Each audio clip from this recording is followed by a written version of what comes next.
light. Am I messing up now? A little bit.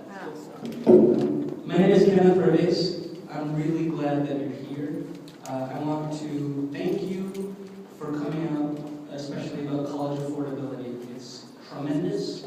I am a graduate of Yale University, full financial aid for 4 years, and I know firsthand the tremendous amount of difference that it makes to have access to higher education and financial aid.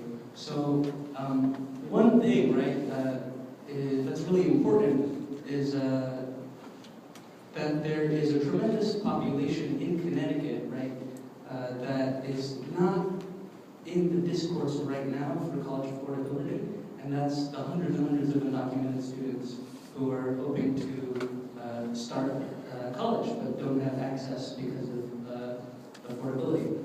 So there's institutional aid, right, and that is not state money, it's not taxpayer money, it's not federal money, it's tuition revenue, right, and part of this is supposed to go to needs-based financial aid, and right now undocumented students do not have access to that. So I want to know, right, if you are willing to come out in support of institutional aid for undocumented students, and if so, would you be down to meet and make a plan so that we can get hundreds of students into college as soon as possible? Sure. Let me thank you for coming and participating.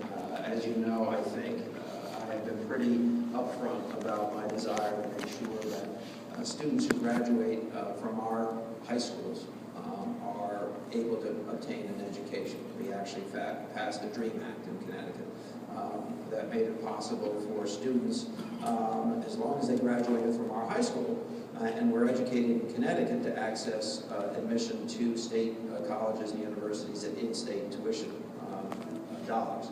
Previously, they would have had to pay out-of-state tuition. We got that passed.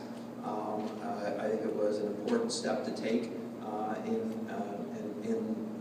on this road. I want to be very clear, the reason that I talk about people who graduate from our high schools is because we're talking about an audience of people who aren't going to go home to anywhere else. Connecticut's their home. Their parents may have brought them here illegally when they were babies or very young children, but they're not, they speak English for the most part. They graduated from our school systems, and I don't have any desire to see any person who is otherwise qualified to go to and get an education. There's no reason to prevent them. It doesn't make sense to prevent them from getting that education.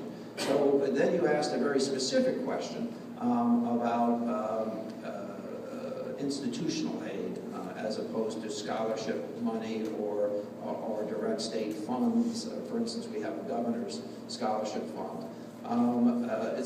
You're posing the question in a different way than anyone's posed it before. So what I would invite you to do is get me some information exactly about what you're talking about.